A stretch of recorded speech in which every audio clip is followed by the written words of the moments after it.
Meanwhile, across the sea in Japan, an entirely different circus was setting up. Trucks loaded with mana crystals were being hauled toward the S-rank gate, like someone was trying to summon Cthulhu with Amazon Prime. Yuri Orlov, standing there with the smugness of a man who's never been slapped, declared that 200,000 tons of mana crystals should be enough to charge up the magic circle he crafted. The moment he activated it, the barrier began sucking up magic at an alarming rate, but the vibes shifted fast. Yuri paused, feeling something off. When one of his guys asked if everything was chill, Yuri said the barrier was perfect, but he could sense something. And when they asked who it was, Yuri dropped the ominous, "I never said it was a person." From a rooftop nearby, a figure watched them like the last boss spawning early, Sung Il-hwan. He smirked, realizing everything was clicking into place for a disaster so massive even God was probably side-eyeing it. Down below, Kana nervously asked Sugimoto why the military was rolling out tanks, even though guns against monsters were useless. Sugimoto, dead serious, said that if Yuri failed, they would need to stall the monsters long enough for the hunters to prepare. Kana realized the soldiers were nothing more than sacrificial pawns,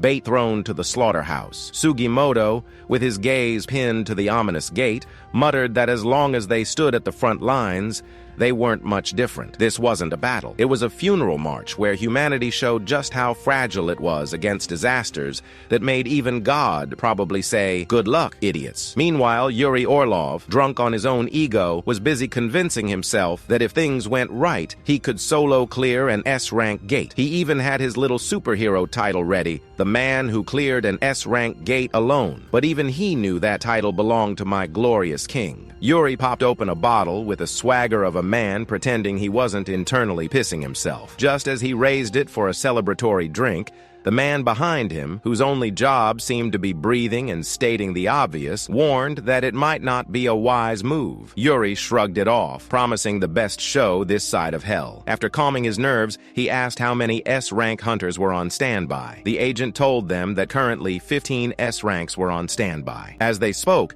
the Japanese gate started cracking apart.